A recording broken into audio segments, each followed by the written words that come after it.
Everyone, welcome to At the Buzzer. I'm joined by Ryan. Ryan, how you doing? Brian, I'm doing as well can be expected. Football season just ended. College basketball's in full swing. Right, we got the Celtics rolling. So I mean, in the sports world, pretty good. Yeah, pretty good. Wish the Super Bowl had been more entertaining. If you're someone who's really tired of the Chiefs, I'm sure it was very entertaining. Yeah. Um, but we're fully on to basketball season now. Now my mind personally it just like shifts. It's like, all right, I'm in it now. I'm so ready. Uh, and I mean, last week was a good introduction to that with the trade deadline. And there was one trade that had you up in arms, that had you super upset, and it didn't go through. So tell us about that and how you feel about it not going through. It didn't, and I might have been a little reactionary on it. Maybe it was like kind of like the delayed response to the Luka thing. Um, kind of how I tend to deal with things in life, right? Like something big Right. happens, it'd be like I'm fine, and then something pretty minor happens, and that's what like sets off the emotion. So it kind of makes Mm, sense. But I think right that Mark Williams trade it would have been really big for them. I do think like I don't think Dalton X was much at all to give up for him.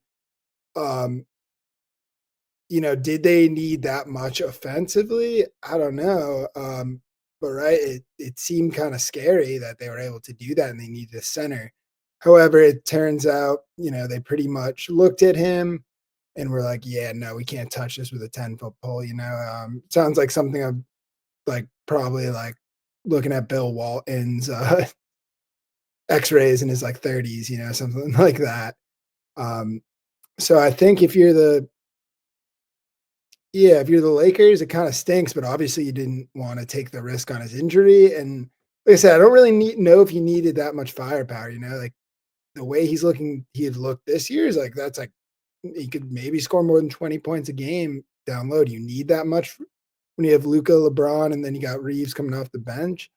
I'm not I'm not entirely sure, and he's I think I compared him to I said this last week. I said he's kind of like a Rob Williams for people that don't know, but on offense. Like all the upside has been shown on offense. Defense, there have definitely been flashes, and he's like huge and athletic, right? He jumps, but it hasn't really come through on the defensive end. So, but the Robert Williams comparison ended up being way more accurate than even I entailed as Yeah, basically that's a good point.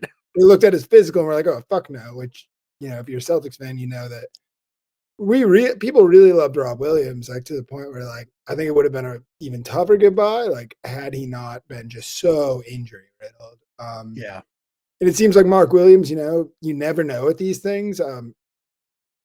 He could beat the odds, but the Lakers understandably didn't want to take the chance even for Dalton Knecht in the pick. So it didn't go through. But last night, I believe we got our first Luka as a Laker. Yeah. So, well, first I want to say how awkward must have been for Dalton Neck to come back. Be Oh, like, sup, guys? That was pretty not chill that they tried to trade me, but whatever. you think like Austin Reeves are on the bet? Like Austin Reeves is just like, bro, I didn't know. like, Yeah, yeah, definitely, definitely. But yeah, we got our debut of Luka playing for the Lakers with LeBron. Got LeBron just, looking like he de-aged 10 years. I don't know if you saw like that, but he was being shifty and making fall away jumpers. Like, well, I have some thoughts on that for sure. Yeah. yeah, so please, floor is yours on all this. Well, I think one thing everyone talks about like the kind of conflict it could create when you have two guys who are so ball heavy, but I think what maybe isn't emphasized enough is right. LeBron had, LeBron had AD who, as good as he is not a play initiator, right? He's more of a defensive anchor. He's a guy, he can put up a lot of points, but he's a big that's going to play off someone else. So LeBron really hasn't had.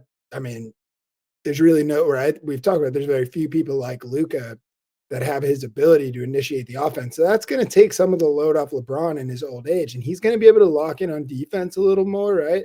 he's gonna be able to do kind of like some more just like scoring things, like driving to the basket, being more physical. So I think that's gonna be a I think that could be a potential plus for having Luka next to LeBron, actually, is that we're gonna see him being able to lock in on these ways that he wasn't able to when it was him and KD. And even like, you go way back like to his career, like when he played with like Kyrie. I mean, Kyrie just isn't Luka, right? He came in as like the guy to play off of Luka. Right.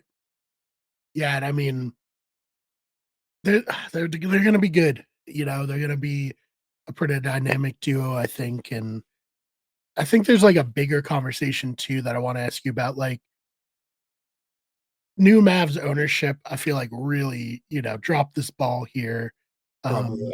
Um, I mean, Dirk Nowitzki was at the Lakers game last night to watch Luka like play. Like you've alienated your best player in franchise history. Like that's Yeah, insane. that was the thing. I mean, that was a weird thing. I don't know what the disconnect there. I'd have to kind of look up like any connection between all of them and what Derek's like thoughts were. But yeah, he's always been super embraced by the Mavericks. And my understanding of it was that um, he really liked Luca. Those two were very close. Yeah, he must be He if had got he's going he to had see his premiere, right? yeah, he more or less like christened him as well. He had like pretty much christened him as like the next Mavericks guy. I think they played chess together. I know that. And Think they uh, played Overwatch together? I know Luca's a really big Overwatch player. Do you think he got is turned he to really? Is play? he really? Yeah, Uh, he's like a grandmaster level Overwatch player. that's not that surprising. It's Yeah, awesome. Love that. it's pretty cool. Yeah, he's got. I mean, they have an AI of him in chess.com. That's cool. Yeah, Yeah. But anyway, sorry I interrupted you. you good. You good. But yeah, I'd have to see. I mean, is that a matter of, does that it doesn't look great, but like, does it mean that Derek is down on the Mavs? Maybe not. Maybe he's just supporting Luca and, he'll still be there for the Mavs. I don't know. Yeah, we'll have to see. What are your thoughts on AD immediately getting hurt again and his debut Um, for the Mavs? well, I think I told you I like giggled to myself when I saw that clip because it looked like a ghost, like punched him in the dick. Like that's straight up what it looked like. He was just like standing and just like grab his ball, like seemed to grab his crotch and like It is a abductor, which is the groin injury. So maybe, not far off. no, that's what it looked like. And I mean it's unfortunate. I don't really think you can do you know what it looks like in terms of how long, anything like that? There haven't been reports about it. Jason Kidd didn't even do a press conference after the game yesterday. Like, there's turmoil in Dallas. I think a lot of that is again like is it Jason Kidd being so upset that AD I'm sure he's not happy AD is injured. I would think it has more to do with the all of the turmoil in terms of how everyone is reacting to their decisions, right? And Right. you just don't want to, they just don't know how to confront it, right? Everyone is so upset, so up in arms. This was such a big deal. Um, yeah, it was handled pretty oddly, but yeah, I don't really know what to make of it. I don't think, I mean, AD gets has gotten hurt a lot. I don't think it's indicative of like this is going to be the whole time. He's always going to be super injured or anything like that. Like we just don't know enough yet. But it definitely like looked like yeah, it was an indicative omen of like what.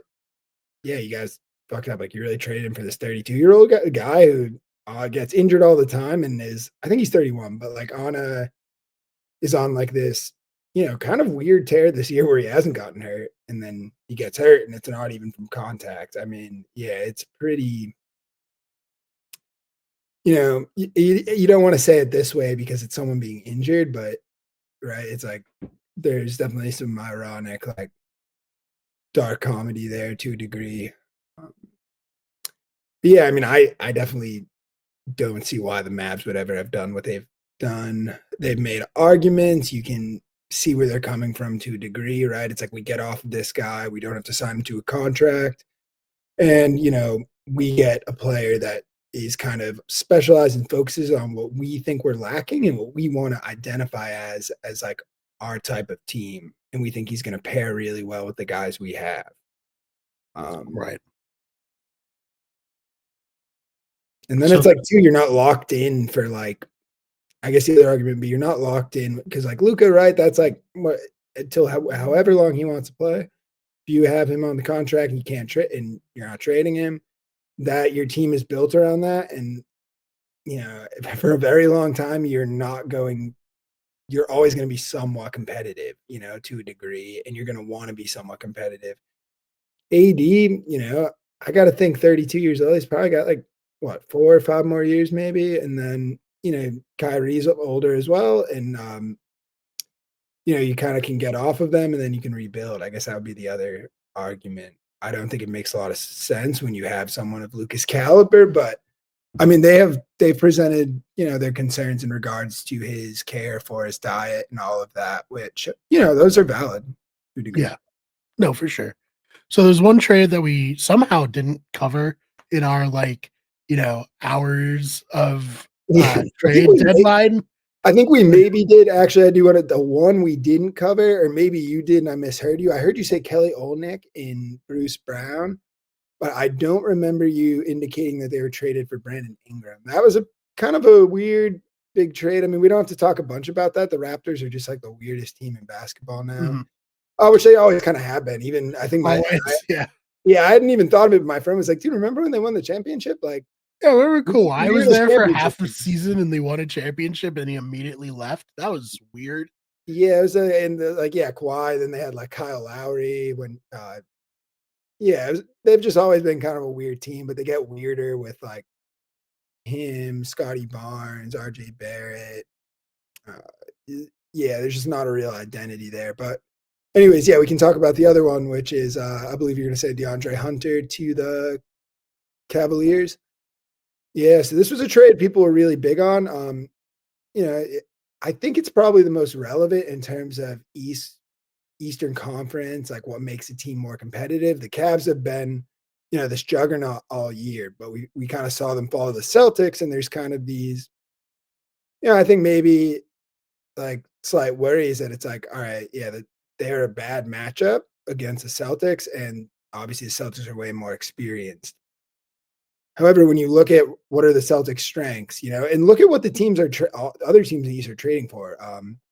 Right? The Bucks, I don't think it was enough, and we've talked about this player, but right, they go ahead and get a small, a big wing in big versatile wing in Kyle Kuzma, right, and then these guys get DeAndre Hunter, who are the best players in Boston, Jason Tatum and Jaylen Brown, right?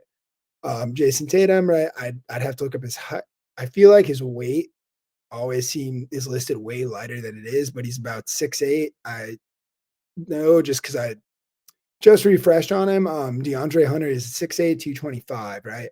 So he's right around those guys' size. So at the very least, it's a big body that can hang around a little more with the Jays, right? Especially for a team, the Cavs, they've been very set at the guard and the big positions. It's just been the three spot has just been a disaster for them. And DeAndre Hunter's had his best season ever, right? He's like been a super six man, I believe, and he's playing, averaging over 20 points a game. The thing with DeAndre Hunter to me, though, is I really think that from what I've seen, right, this is his best season. I don't think he's more than just like a bucket. Like, I think he's right. He's big, and you're like, man, you could really use him for defense. There's, I don't, and I don't, I also don't really see the playmaking kind of stuff. I'm not even sure if I'd want him and just how he's going to play offensively. I'm not even sure how much he would make sense to me playing in the starting lineup with them. So I do have some qualms about that, but I do think that, yeah, it definitely, you got a type of player that you had a need for, and he is someone who is going to get you some extra points. We could talk about the Hawks perspective and what they traded, but right, it's really more important to talk about the Cavs here.